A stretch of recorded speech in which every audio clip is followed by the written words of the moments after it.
payına düşeni alıp gitsin. Diyeceğim yoktu. Ögeday'ın bana verdiği gizli vazifeyi yerine getirip Ertuğrul'un soyunu kurutacağız. Vakti geldiğinde Sultan Alaaddin'in sarayındaki altınları da böyle atacağım önünüze. Size tek bir söz verebilirim. Bir gün hepiniz şerefli bir Moğol gibi öleceksiniz. İntikam için. Cengiz Han için. İntikam için! Cengiz Han için! İntikam için! Cengiz Han için! İntikam için! Cengiz Han için! İntikam için! Cengiz Han için!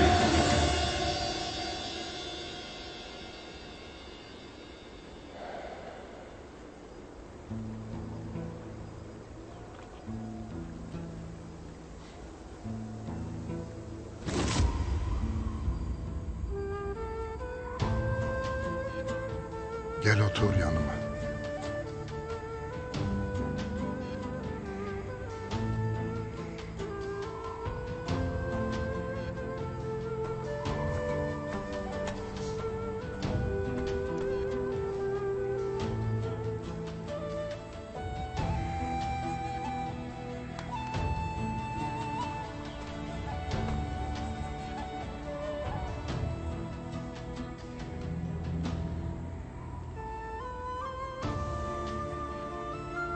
Hazar denizinden Ahlat'a,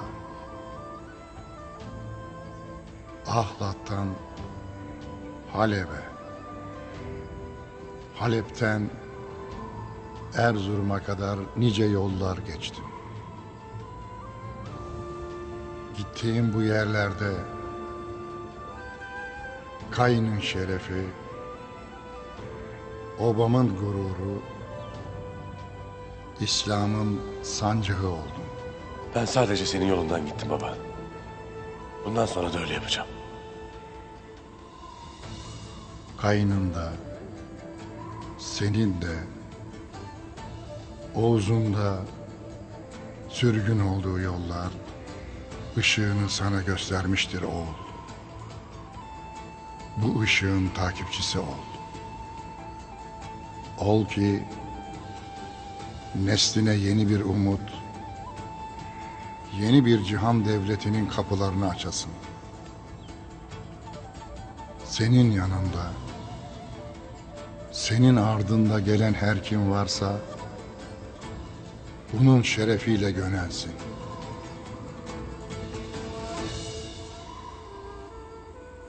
Kuzeyden güneye, doğudan batıya,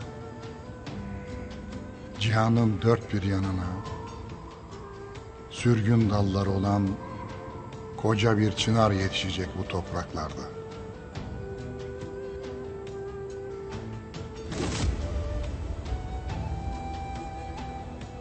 Çınarımızın kök salacağı topraklara yurt tutma vakti geldi baba. Allah beni utandırmasın. Ben de seni utandırmayacağım.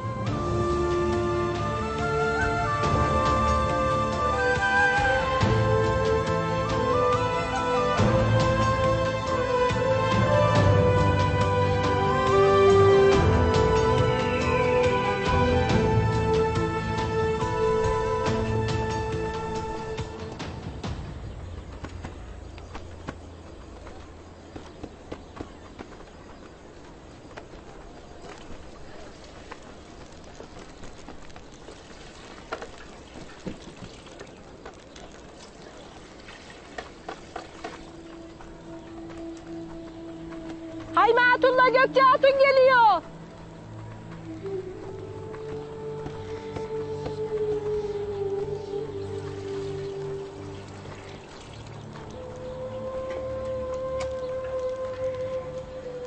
Nevruzunuz kutlu. El emeğiniz, göz nurunuz bereketli olsun. Sağ olun, sağ olun. Kilimhanemizin bereketi obamızda daimi olsun. Amin. İnşallah. Nevruzunuz kutlu olsun hanımlar. Obamız bahar dalları gibi şenlensin. Sağ olun. Amin. Sağ olasın Gökçe Hatun. Dodurga otağının bahtı açık olsun. Bugün Nevruz'dur. Bugün baharın ilk günüdür. Çadırlarımız temizlensin.